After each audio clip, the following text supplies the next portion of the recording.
This 1902 studio portrait looked harmless at first. A young mother, a little boy, a painted parlor backdrop, two polite smiles arranged for the camera.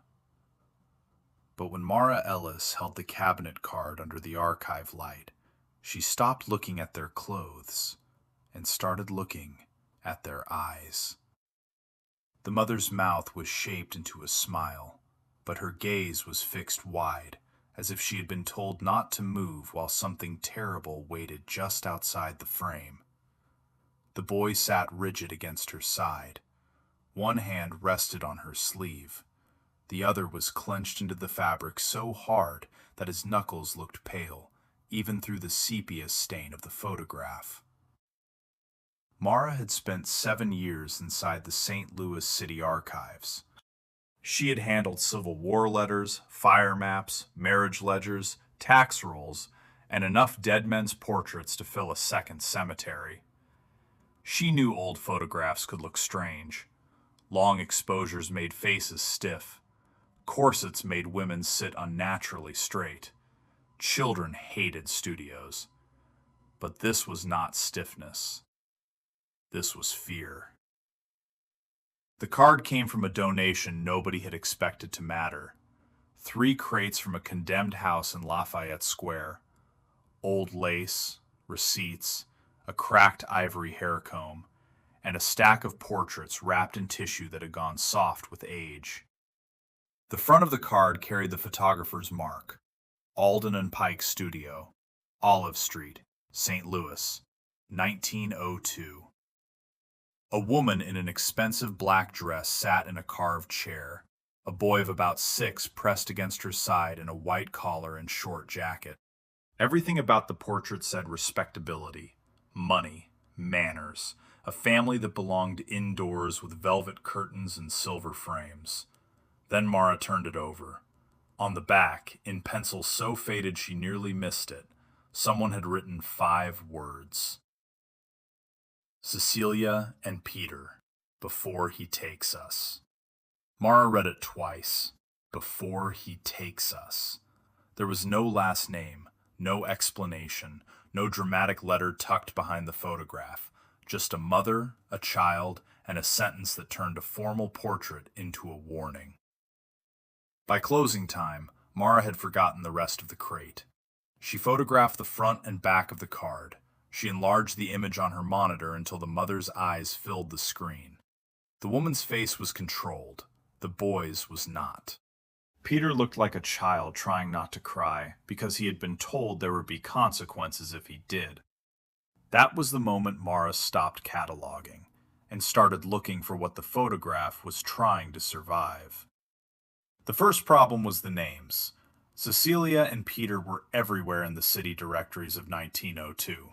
Cecilia Walsh, Cecilia Moran, Cecilia Shaw, Peter Novak, Peter Riley, Peter Conrad. Without a surname, Mara had a portrait and a threat, but no door into the records. So she started with what the photograph could prove. Alden and Pike Studio had operated on Olive Street between 1894 and 1908, and their advertisements made one thing clear. They did not serve the poor. They promised society portraits, hand-finished mounts, and private sittings for families who wanted refinement preserved on paper. The mother's gown confirmed it. Black silk, jet buttons, a high collar with fine lace at the throat. The boy's white collar was too clean, too impractical, the kind of clothing maintained by servants, or by a household desperate to appear above ordinary trouble. These were not factory people, not boarding house people. They belonged to the layer of St. Louis that left records even when it tried not to. Mara searched the society columns first. Dinner notices, charity teas, church bazaars, deaths in prominent families. Travel announcements written in the careful language of people who never admitted scandal directly. Then, in a June 1902 edition of the St. Louis Republic, she found a small paragraph buried beneath a report on a flower show. Mrs. Cecilia Renshaw and her young son Peter have left the city for several weeks of quiet rest. Mr. Edwin Renshaw remains in St. Louis on matters connected to his trust office. Mara sat back. Renshaw. Now the door had a name. Edwin Renshaw appeared everywhere once she knew where to look. Trust officer, real estate investor, treasurer of a hospital charity, member of a men's club on Washington Avenue, a man whose photograph in the paper showed a narrow face, polished shoes, and a mustache so exact it seemed measured with a ruler. Before June 1902, Cecilia appeared beside him, at concerts, at winter benefits, at receptions. After June, she vanished. Edwin kept appearing alone. No wife, no son, no mention of grief. No black mourning clothes, no obituary. Just absence dressed as normal life. Mara wrote the first timeline on a yellow legal pad. June 3rd, studio portrait. June 7th, newspaper notice. June 11th, Edwin attends a banking dinner alone. June 18th, Cecilia and Peter no longer mentioned. The official story was rest. The photograph said flight, or capture, or both. The next morning, Mara crossed the city to the Missouri State Records Annex, where the air smelled of dust, floor wax, and cold metal shelving. She requested 3 categories: vital records, institution admissions, probate and guardianship files. The clerk, a retired genealogist named Mr. Bell, glanced at the surname and frowned. "Renshaw," he said. "There was money there." "That's what I'm afraid of," Mara replied. He looked at the photocopy of the portrait for a long moment. Then he said quietly, "Money makes very tidy paperwork." The death registers gave her nothing. No Cecilia Renshaw in 1902. No Peter Renshaw. That should have been a relief. It was not. Mara moved to institution records. Not every file had survived. Some were water damaged. Some had been weeded by people who thought women's suffering was not historically useful. Some were sealed in fragments. But the admission ledgers for St. Agnes Rest Home were intact. St. Agnes had not really been a rest home. It was a private institution where respectable families sent women who were anxious, grieving, disobedient, inconvenient, or simply no longer useful at the dinner table. On July 2nd, 1902, Mara found the entry. Cecilia Renshaw, age 31, married, admitted by husband Edwin Renshaw. Condition: nervous exhaustion with fixed delusions concerning household finances. Disposition: resistant, suspicious, ungovernable. Mara felt the room tilt slightly. Fixed delusions concerning household finances. Not voices, not violence, not incoherence. Finances. The photograph had been taken less than a month before Cecilia was signed into a private institution by the man she apparently feared. Then Mara found Peter, not at St. Agnes, at the Mercier Home for Boys. Peter Renshaw, age 6, admitted June 16, 1902. Father unable to provide daily supervision due to mother's condition. Child described as quiet, obedient, prone to night terrors. 6 years old. Removed from his mother before she was formally committed. The sequence was too clean to be accidental. First, the child disappeared into a boys' home. Then the wife disappeared into a private rest home. Then the husband returned to society dinners as if the problem had been handled. Mara copied every line. She kept returning to the photograph. Before he takes us. Cecilia had known the order before the records recorded it. She had taken her son into a studio, dressed him carefully, sat him beside her, and let a stranger's camera make proof of a terror no court had cared to hear. The question was why? The answer began in the court indexes. In the spring of 1902, Edwin Renshaw's trust office had quietly lost 3 wealthy clients. There were no headlines, just small legal notices, transfers of custodial accounts, resignations from estate management, a sealed civil complaint filed in May and withdrawn in August. Mara pulled the docket slip. The plaintiffs were 2 widows and the guardian of an orphaned girl. The allegation was mismanagement of held funds. Mismanagement, another tidy word. When Mara followed the property ledgers, the shape became darker. Edwin had moved money through land purchases under relatives' names. He had taken fees from estates he controlled. He had borrowed against assets that did not belong to him. It was not one mistake. It was a system. And Cecilia, the woman declared delusional about household finances, had lived in the house where the papers passed through locked drawers. By late afternoon, Mara had what she needed to understand the cruelty. Cecilia had not lost her mind. She had found the money. But finding the truth in 1902 did not mean you owned it. A married woman could be dismissed as hysterical. A husband could speak to doctors, lawyers, pastors, and judges in a language they already trusted. A man with accounts and club memberships could make a wife's accusation sound like illness before she ever entered a room. Mara wanted to believe someone in Cecilia's family had fought. The records answered that the next day. Peter's file at the Mercier home was only 9 pages long. Most of it was routine. Clothing inventory, behavior notes, a physician's recommendation for tonic syrup after repeated nightmares. Then, in September, a letter appeared. The handwriting was sharp and upright. To the board of the Mercier home, I request immediate permission to see my nephew, Peter Renshaw. I am his mother's sister, Margaret Vale, of Carondelet Avenue. I have only recently learned where the child was taken. I am prepared to assume his care and will present myself at your office this Thursday. Mara read the signature again.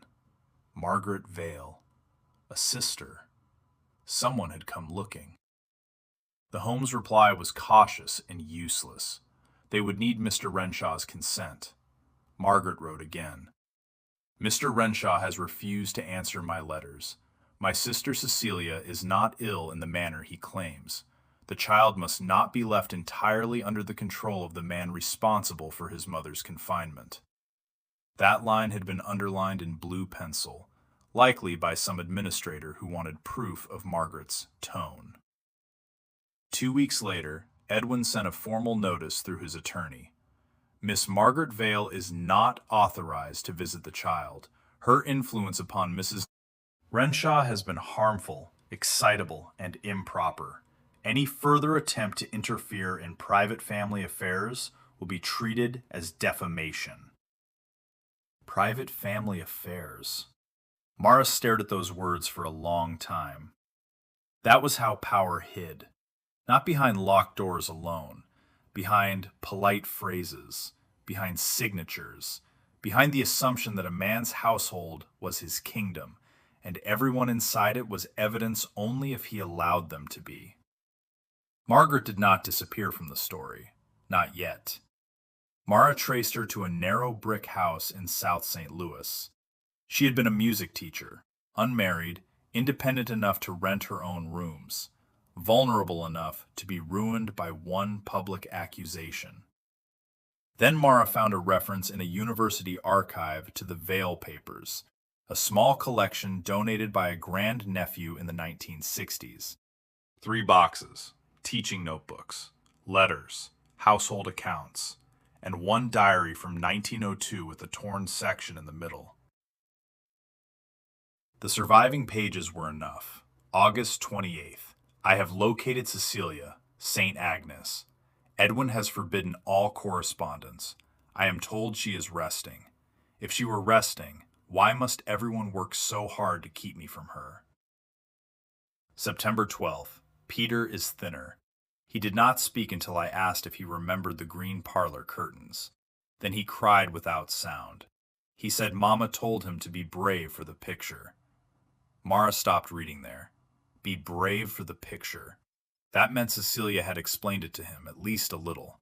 The portrait had not been an accident. It had been an instruction. Look scared enough that someday someone understands. October 4th. I retain Mr. Lyle. He says the law gives Edwin nearly every advantage. A wife's commitment is a medical matter. A child's placement is a father's decision. He advises patience. Patience is the word people use when they are not the ones being buried alive. Then came the final complete entry before the torn pages. October 19th. Tomorrow I will go to St. Agnes. If they will not admit me, I will stand at the gate until they do. Cecilia is not mad. I know this as I know my own name. The world has mistaken a locked mouth for a quiet conscience. The next 6 pages have been removed. Not cut cleanly, torn. But at the bottom of the diary box, wrapped inside a folded music program, Mara found a letter Margaret had never mailed. It was dated November 1902. The first line made Mara's skin prickle. I saw my sister through a door they thought was closed. Margaret had gone to St. Agnes. She had been denied a visit. She had waited in the corridor long enough to see Cecilia moved between rooms by 2 attendants. Cecilia was thin. Her hair had been cut unevenly. Her wrists were bruised. Margaret wrote that Cecilia recognized her instantly and spoke before the attendants could pull her away. Tell Peter the blue book. Edwin kept the list in the blue book, not in the safe, under the nursery floor. The blue book. Mara read the line 3 times. It was the first concrete evidence Cecilia had tried to pass after her confinement. Not a feeling, not a vague accusation, a location. Under the nursery floor. There were no blue books in the archive, but there was a property file for the Renshaw house, sold after Edwin's death in 1918. Inside it, tucked among inspection notes and insurance diagrams, was a renovation report from 1924. 2nd floor rear nursery. Damaged planks removed. Old stationery and account book discovered beneath flooring. Discarded by work crew. Discarded. Mara closed her eyes. The proof had existed for 22 more years. Hidden exactly where Cecilia said it was, and then thrown away by men renovating a house who had no idea they were holding the truth of a woman's life in their hands. But not everything had been lost. The sealed civil complaint from 1902 had one surviving attachment, a summary schedule of irregular estate withdrawals. The handwriting was not Edwin's. It matched Cecilia's grocery account book from the donation crate. Mara compared the loops in the C, the hard slant of the numbers, the way she crossed her 7s.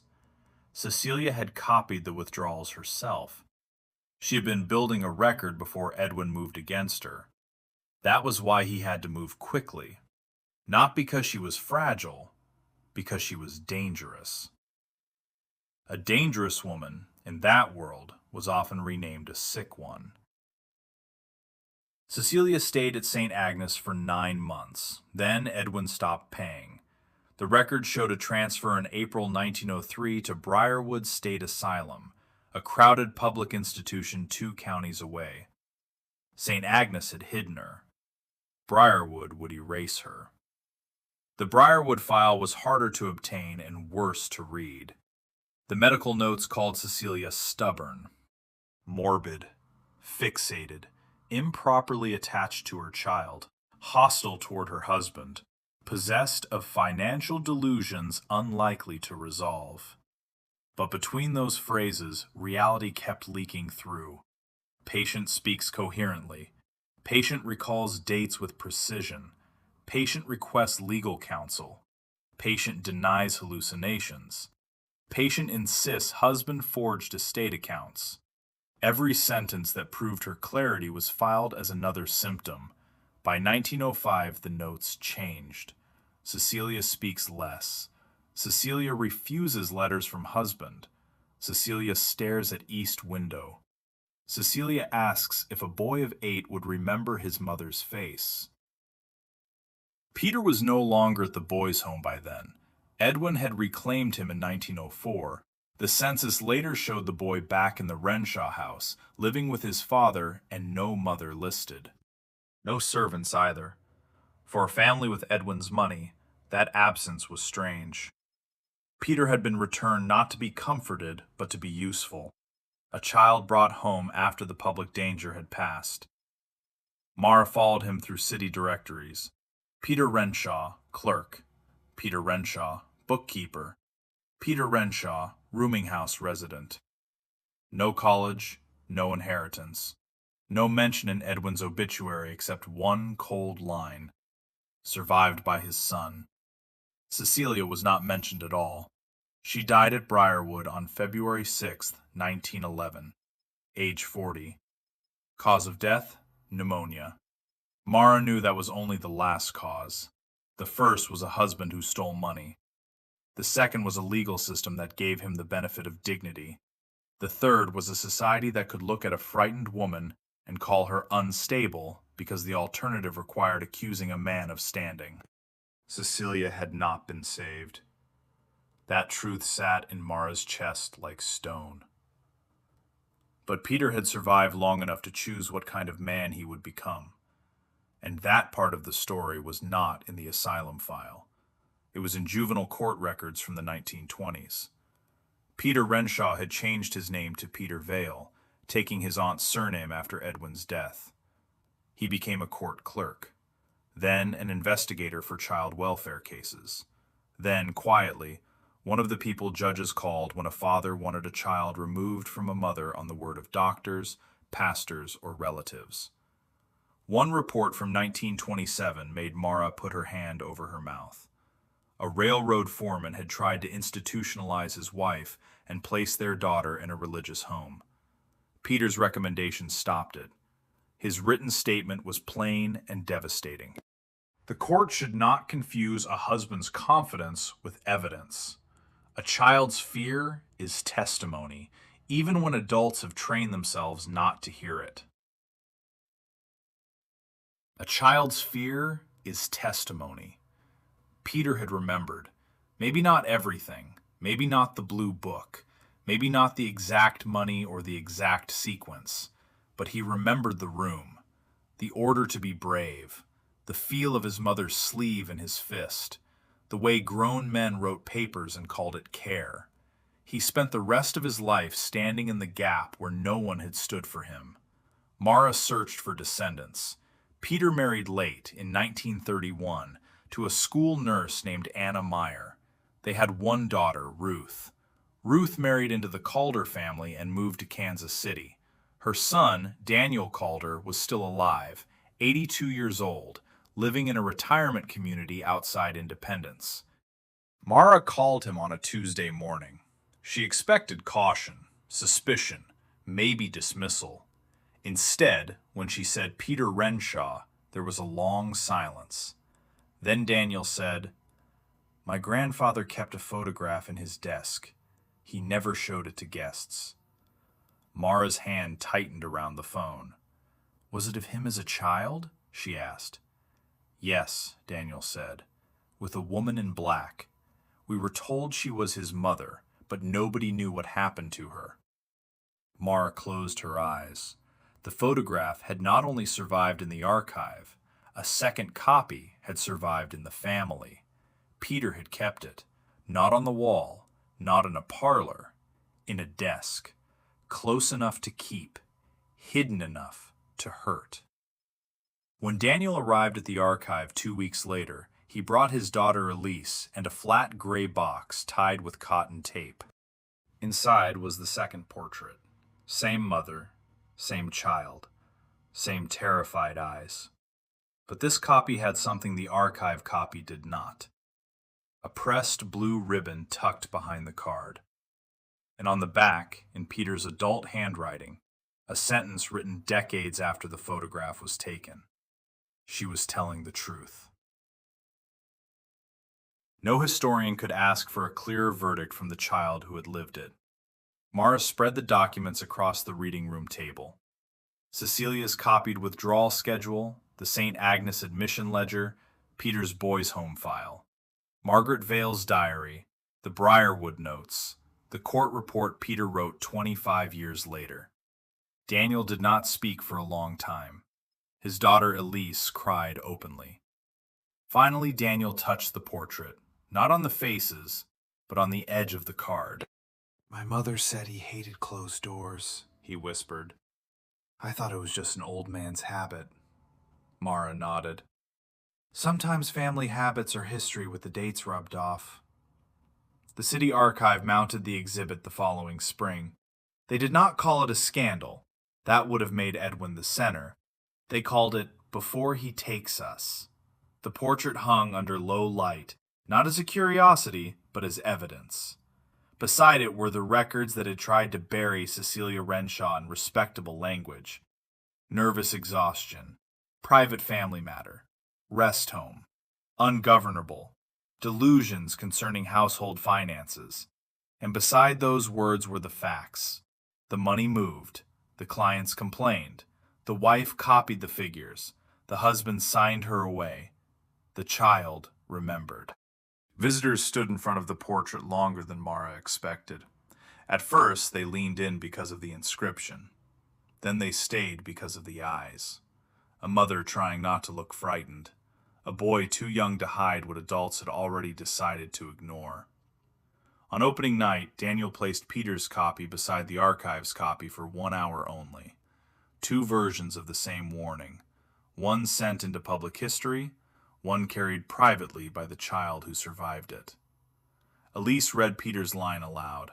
She was telling the truth. No one moved. For more than a century, Cecilia Renshaw's story had existed in pieces that powerful people never expected anyone to assemble. A portrait in a crate, a ledger in a box, a torn diary, a discarded account book remembered only by a renovation note. A sentence on the back of a photograph. None of it had saved her. But together, it did something the system had refused to do. It believed her. Mara looked at the portrait one last time before the gallery opened to the public. The boy's hand was still clenched in his mother's sleeve. The mother's eyes were still fixed on something outside the frame. But they no longer looked entirely trapped. Not because the past had changed. It had not. Cecilia died unheard. Peter grew up without the mother who had tried to protect him. Edwin Renshaw died with his name intact and his reputation polished clean. That injustice could not be undone. But the silence around it could be broken, and that was why the photograph mattered. It was never just a portrait. It was a witness.